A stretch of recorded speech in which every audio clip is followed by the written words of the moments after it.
Happy Thanksgiving to everyone out there. We're going to take a look at the Thanksgiving Day card over at Fairgrounds. They even have a stakes race on Thanksgiving called the Thanksgiving Classic. It's a 6-furlong sprint. It's a really good race. It's going to go as race number 9. So we'll look at races 6 through 10 for Fairgrounds, November the 28th. If you're watching on the YouTube channel, if you can subscribe to the channel below, throw up a like on the video. That'll help us quite a bit. And then also let us know who you're playing on Thursday at Fairgrounds. We'd love to hear from you. Do you agree? Do you disagree in some of the races? Don't forget about the Black Friday sale right now. Shop.drf.com. If you're playing from Fairgrounds, if you're playing coming up Gulfstream opening on Thanksgiving Day, Santa Anita opens in just a month. We've got Oaklawn now getting going very soon. A lot of the big tracks, they'll be running for months. You're going to need past performances, clocker reports, betting strategies, DRF picks, everything you need to succeed right on over there at shop.drf.com. Use the coupon code BF2024. Let's talk Fairgrounds. Let's talk Thursday, November the 28th. Race number 6, I thought was a pretty contentious group. I think you can make a case for a lot of different horses in here. Some of the logicals, like the 4 Golden Afternoon, make a lot of sense. Was a grade 2 runner-up last time out in the Bourbon. Fits pretty well in here. That was going a mile. You also see the 9, States Rights. Nice winner last time out over at Keeneland, breaking the maiden. Very logical player in here. I thought the 11, Blame It on Bourbon, was a horse who just can be a little bit better. Didn't get the best of trips, and I think you can probably eliminate that race on the grass last time out. But a horse whose dam was a 4-time winner on the grass, a grade 3 winner. The blinkers will come off, and you'll get Lasix for the first time. I'm just expecting some improvement from the 11, Blame It on Bourbon. I'll use along with the 2 that I just mentioned, the 9 and the 4.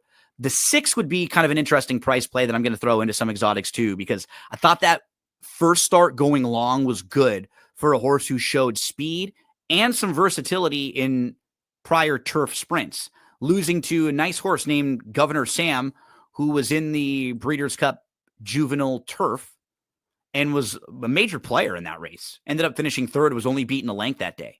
Ran a bang-up race there. So I have 11, 9, 4, and 6 as horses I'll be using. The 2 would be another that I'm looking at. I don't really have many knocks on what this horse has done, and you've seen some improvement in each of those races. So with speed down on the inside, I wouldn't talk you off that one. I just like others a little bit more. Thought the 11 was interesting. Moving to the 7th race. Maiden special weights going 6 furlongs on the dirt. Start with the 8, Tresillian. This horse debuted at Delta, and we just don't have a whole lot of horses in here with experience. You've got the 7, Map of Donegal, and the 8 who have experience, and I think you want to use both of them because of that. Because you don't really know what you're going to get from a lot of these first-time starters. At least we know this 8 horse has really good speed, going out for a barn who's very good with young horses and with horses making their second start. And the race that he exits is very live. Hey Jude came back to win in the second start just last weekend at Fairgrounds in a Louisiana bred stakes race. We saw the 4th place finisher drop in class and win in a maiden claiming race.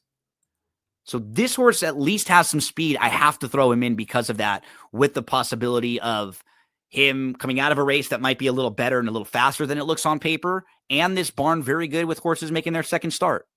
8, 7 in the mix for me. The 6, Texas Cyclone, of the first-time starters. This one has 2 siblings, as you can see when you click on the formulator statistics. The dam won a couple starts, one on the synthetic, one on the turf. And then siblings, you've got a couple of them that won their debut. First-time out winner and another first-time out winner. So that's a little bit of precocity here. That's what you want to see with some of these first-time starters. You want to see that it's in their bloodlines to be good win early horses. And looks like there's some speed in the mornings too from Texas Cyclone. 6, 7, 8. The 9 would be another one for a very good barn who's starting to get a little better with their first-time starters. But the 9 is a half to a couple winning siblings. The dam was a multiple winner. And one of the Sibs, South Sea, was a big-time winner, 11 victories. But you also see Silk Trade, who was a 5-time winner, and a horse like Taraz, who was 3 for 3, including winning the debut. Guess you got to have won the debut if you're 3 for 3, right?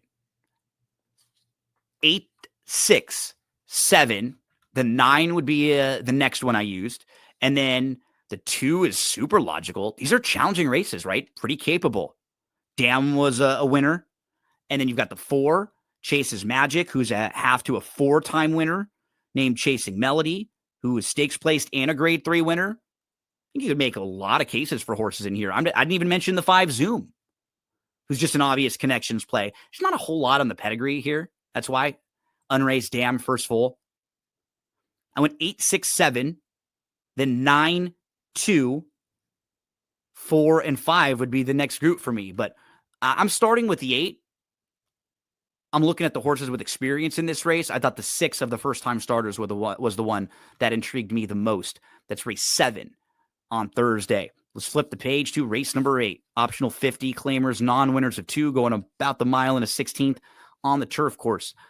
The 8, F35, came absolutely rolling. This horse was blocked inside behind horses, was still 6th, about 6 lengths off at the top of the lane, and absolutely flew late to just miss. When you look at this last 5 or 6 races, this guy always comes rolling.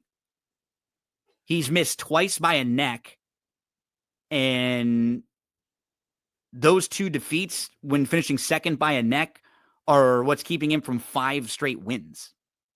Just shows up and fires each and every time. And they put him on the lead. The last time he didn't really run well was when he was on the lead.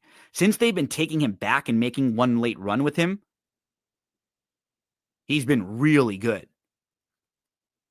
The 3 would be the next one I go to, Higgins Boat. He's in very nice form right now. All 3 of the grass races were good. And will be forwardly placed, should be able to save ground down on the inside. 8, 3. Then I went to the 10, Steady On. This is the horse to beat. He has some backlash in comparison to this field and has just been facing better and should be probably on the lead here, stretching back out from 6 furlongs. 8, 3, 10. Then I looked at other horses like the 2, Legree, first time gelding. Think you can eliminate that last race. Just too bad to believe. And then look at some of the form prior to that, which is not bad at all. Particularly the 2 grass races here at Fairgrounds last year, about a year ago. And the 5 would be another one that I could talk myself into. Realignment, lightly raced. Hawthorne winner last time out, but took a step forward off of the career grass debut at Ellis and has shown some ability. In the Ellis race, lost to a horse named Hershey. And just to give you an idea of where that one's been running lately, has been facing Graded Stakes Company, was 3rd in the Bryan Station, and then just ran and was favored in the Commonwealth.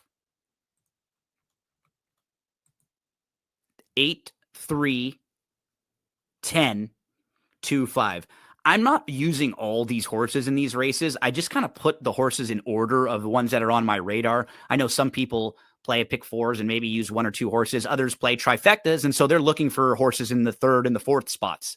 So for me, 8 and 3, I would bet a horse like the 8 to win at anything over 4-1. Let's move to the 9th race. This one is the Thanksgiving Classic on Thanksgiving Thursday over at Fairgrounds. The One Giant Mischief Scratch, he's going to be running on Friday at Aqueduct instead in a stakes race over there. So he's out. So the odds will shift around a little bit. The 5 is going to take a ton of money. He was so impressive, Montalcino, last time out. I mean, he's been impressive in both starts, but really, really nice. And he beat a good horse too. And a couple other nice horses in that race. But the runner-up, Band for Life, just came back and won over at Churchill Downs with a 90 buyer speed figure in his next start.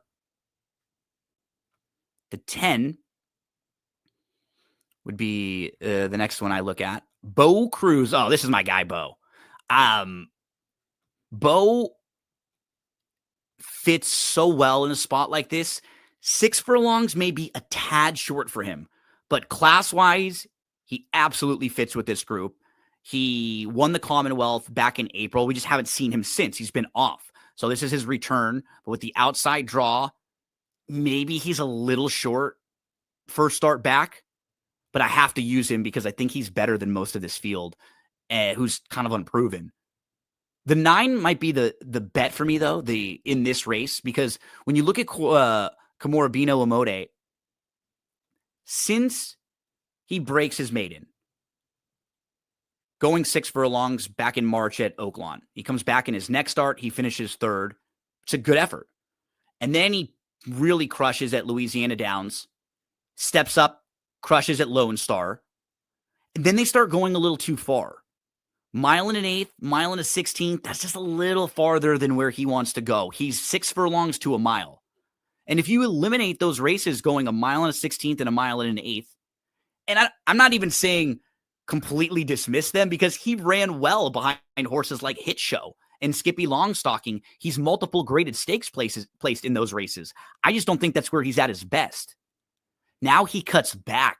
He'll be able to have a lot more late punch in here. I think he's going to run really well in this race, the 9, Komorobino Amode. 9, 10, 5. That's my top 3. Went through all of them so far. 5, the 9, and the 10. I have him 9, 10, 5. And then the 11 actually would be the next one I take a look at. Really fast from out here. I would not be shocked to see this horse flying early and hanging around for a piece. We move to the 10th, as we'll close things out looking at Louisiana bred, non-winners of 2, allowance horses, 6 furlongs on the dirt. The 6, Garfish. Time off from June to November, shows back up in November. You could see that this horse has been competitive in almost all of his races. Now a little bit of time off, got the race back off the bench to shake off some of the rust, and now returns just 2 weeks later. Don't be shocked to see this horse a little sharper. I think he can pass some horses too. The 3, Alvarado Cat, kind of looks like the 6 on paper, right?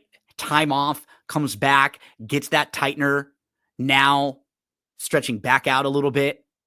Should be better at 6 furlongs here. 5 horse, 9 part. I thought the 5 and the 10 kind of similar, right? They're these horses who were really impressive debut winners. They were forwardly placed. They were close to the pace. I don't really know how good they are, but I'll kind of play them in the next tier underneath. So I went 6, 3, then 5 and 10.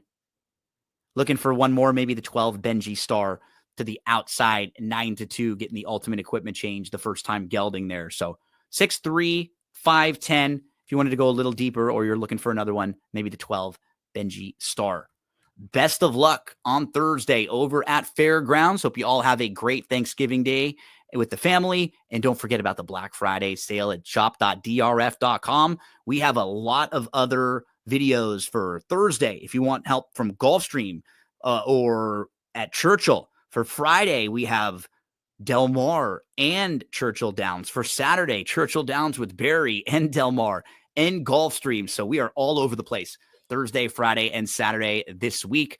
Best of luck. Hope you all have a very happy Thanksgiving.